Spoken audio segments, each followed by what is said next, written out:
আসসালামু আলাইকুম। শুভেচ্ছা অভিনন্দন জানিয়ে রোডস অ্যান্ড রিভারের আজকের পর্ব আমি শুরু করছি তুরাগ নদী থেকে। ঢাকার সবচেয়ে কাছের একটা নদী তুরাগ। টোটাল ৬২ কিলোমিটার দৈর্ঘ্য এই নদীটি গাজীপুর এবং ঢাকার ঠিক মাঝামাঝি অঞ্চল দিয়ে চলে গিয়েছে এবং ঢাকার ঠিক পাশ দিয়ে গাজীপুরের একটা অংশ এবং ঢাকার একেবারে পাশ দিয়ে এই নদীটা চলে গিয়েছে। ঢাকাটাকে চারপাশে নদী ঘিরে রাখার মধ্যে যে বড় নদীগুলো আছে তার মধ্যে তুরাগ একটি অংশ। টোটাল ৬২ কিলোমিটার এই নদীর গাজীপুর থেকে যখন শুরু হলো এটা শেষ হয়েছে আমিনবাজার এবং গাবতলীর পার হয়ে এই নদীটা শেষ হয়। এবং নদীটার এই মুহূর্তে বর্ষাকালের যেটাকে বলা হচ্ছে ভরা মৌসুমের শেষ। আর কিছুদিন পরেই এই সুন্দর নদী আর সুন্দর থাকবে না। নদীর এই পানি আর এই পানি থাকবে না, এই পানিগুলো হয়ে যাবে কালো, হয়ে যাবে দূষিত। তবে আমরা এই সুন্দর নদী এই মুহূর্তে কীরকম সেটা দেখানোর জন্যই আজ আমরা বের হয়েছি।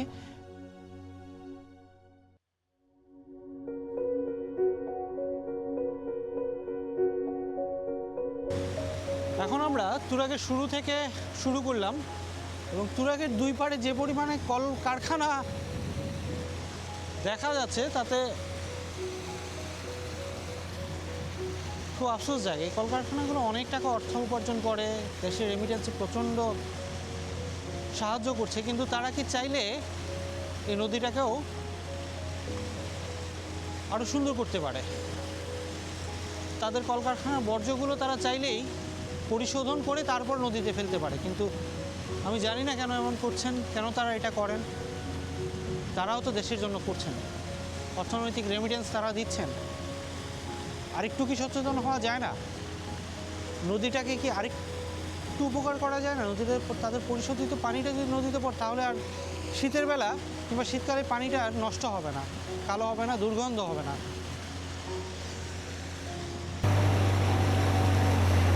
গাজীপুরের কালাখোড় উপজেলায় কালাখোড় নামক একটা এলাকা, সেই এলাকাটাই ক্রস করছি এখন। আমরা আজকে খাওয়া দাওয়া হবে হচ্ছে কাশিমপুর বাজারে।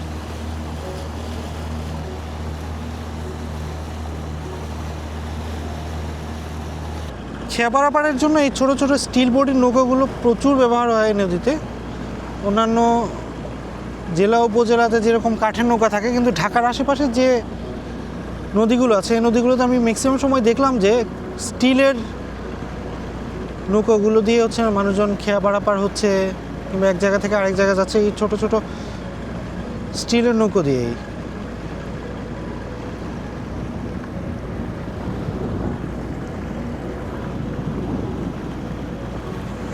আজকে আমাদের সফর সঙ্গী আলামিন আর আমার ছেলে তাওরাত আর আমি আছি আপনাদের সাথে। চেষ্টা করব যতটা সম্ভব আপনাদেরকে দেখানো যায়।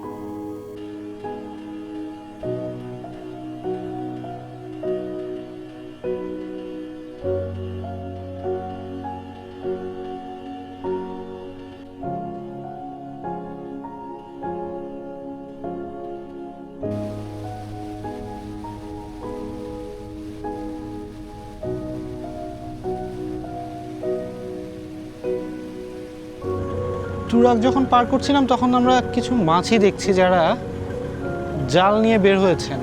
দেখি আমরা তাদের কাছ থেকে একটু শুনি নদীতে মাছ পাওয়া যায় কিনা। আসসালামু আলাইকুম। মাছ পাইছেন কিছু? কম বেশ পাওয়া যায় তো? এমনিতে বর্ষাতে আপনারা টুকটাক মাছ পান? এটা কতদিন চলে এরকম? বাংলা শ্রাবণ মাস থেকে শ্রাবণ ভাদ্র আশ্বিন কার্তিক এই 4 মাসে আপনারা মাছ টুকটাক পান, এতে কি সংসার চলে? চলে কোনো নদীর যে অবস্থা আমরা যেটা জানি যে নদী শীতকালেও যাতে ভালো থাকে তার জন্য কি করা যেতে পারে, আপনার ধারণা কি, মানে আপনার পক্ষ থেকে কিংবা আপনার মতামত অনুযায়ী কি করা যায়? আমার মতামত হচ্ছে আপনার ওই যে বিশুদ্ধ যে পানিগুলো পড়ে নদীতে, এই বিষাক্ত পানিটা। বিষাক্ত পানি পড়লে মাছটা মারা যায়। আচ্ছা আচ্ছা। এই বিষাক্ত পানি যদি আপনার সরকার বন্দোবস্ত করে অন্য ড্রেন, বড় ড্রেন করে যদি বিষাক্ত জায়গা ফেলায় দেয়, এই নদীর মাছ আর কখনো মরবে না। ধন্যবাদ আপনাদেরকে, একটু থামালাম, কথা বললাম। জি, আসসালামু আলাইকুম, ভালো থাকবেন সবাই। হ্যাঁ,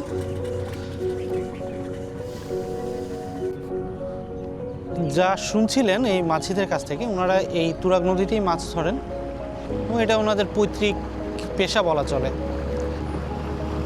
বর্তমানে ওনারা ঠিক 4 মাস মাছ ধরতে পারেন, বাকিটার সময় ওনারা অন্য ব্যবসা করেন। এই নদীটাই ছিল ওনাদের জীবিকার একটা উৎস। এখন আর নদীতে মাছ নেই। যে সময়টাতে মাছ পাওয়া যাচ্ছে, মাছের চেয়ে মৎস্য শিকারই বেশি হয়ে গেছে।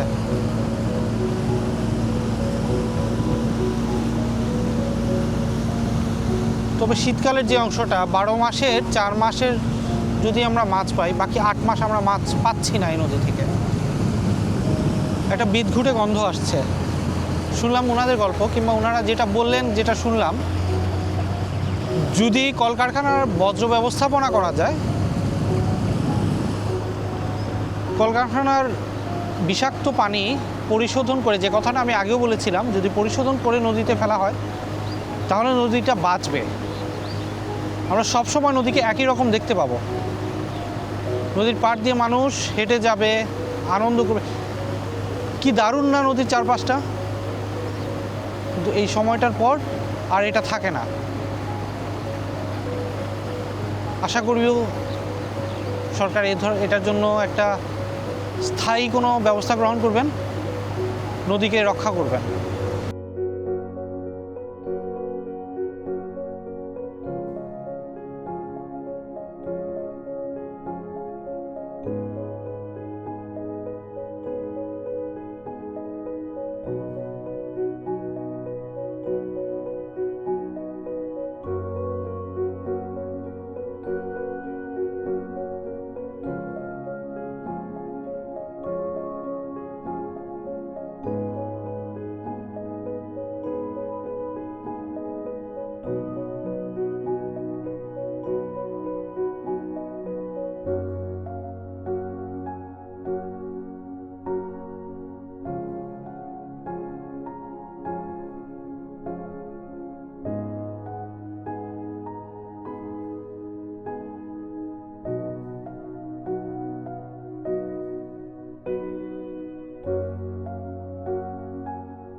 আমার ভালো হচ্ছে। ইদানিং আমি যখনই নদীতে আসছি কিংবা নদীতে শ্যুট করতে যাচ্ছি,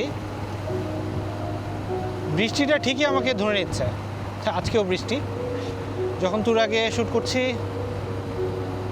তুরাগে একদম আকাশে কিছুটা আকাশ পরিষ্কার, কিছুটা আকাশ মেঘলা। সেই মেঘলা আকাশ থেকে আজ আমায় বৃষ্টিতে ভিজিয়ে নিচ্ছে। এটা ভালো। বর্ষায় বৃষ্টির পুরোপুরি অভিজ্ঞতা নিচ্ছি।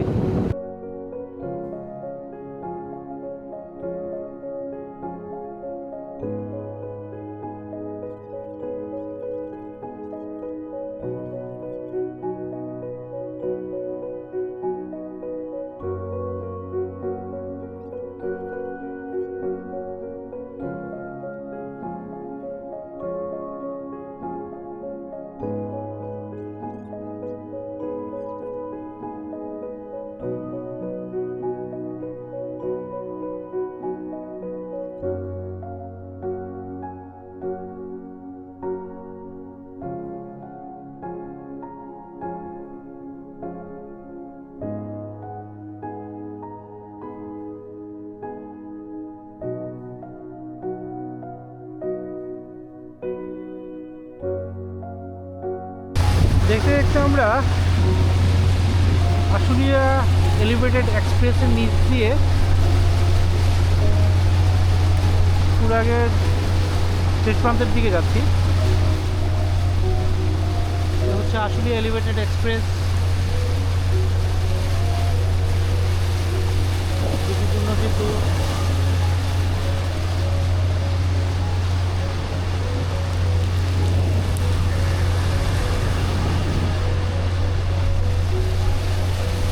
কিন্তু হচ্ছে আসলে থাক।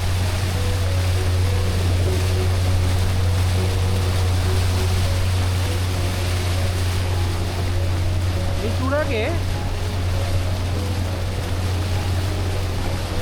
বালি, কয়লা, তেল, বাঁশ আর অন্যান্য নিত্য প্রয়োজনীয় পণ্য এই ট্রাকের মাধ্যমেই পণ্য পরিবহন করা হয়। পণ্য পরিবহনের সবচেয়ে সহজ মাধ্যম হচ্ছে এই টুরাক নদী।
মাছ পাওয়া যায়?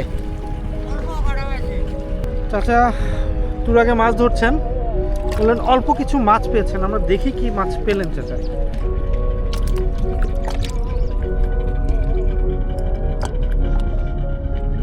ছোট ছোট মাছ। মাছ দিতে পাওয়া যায় না। এটা কি মাছ পাইছেন? এটা তো দেশ খাই ফেলাইলো। আহ, এটাই দেশ খাই ফেলাইলো। সরকার যদি এটা না নেয় 30 সালের মধ্যে মাছ পাবো না। আর এই চায়না জাল যদি সরকার না চলে,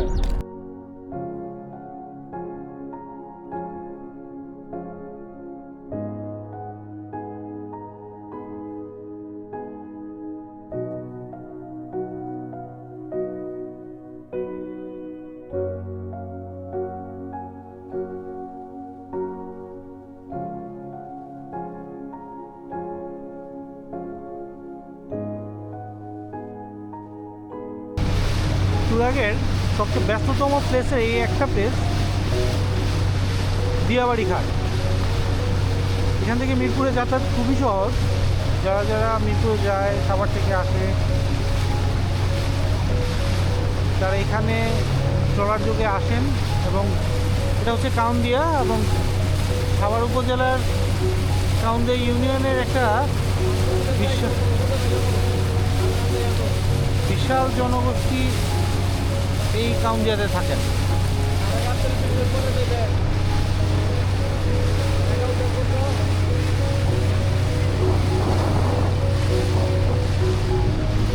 মানুষের পারাপার।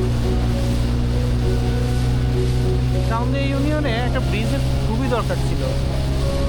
লক্ষ লক্ষ মানুষজন বসবাস করেন, এই খেয়াই তাদের একমাত্র ভরসা।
তুরাগের সমাপ্তি।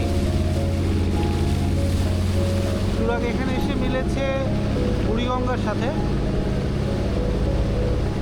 তারপরে এই নদী তুরাগ নাম বদলে হয়েছে বুড়িগঙ্গা।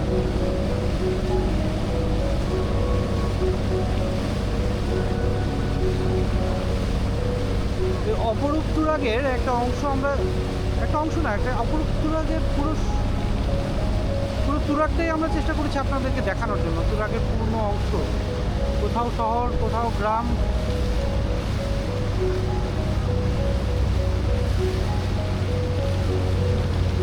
শহর গ্রামের মিশেল এই তুরাগ।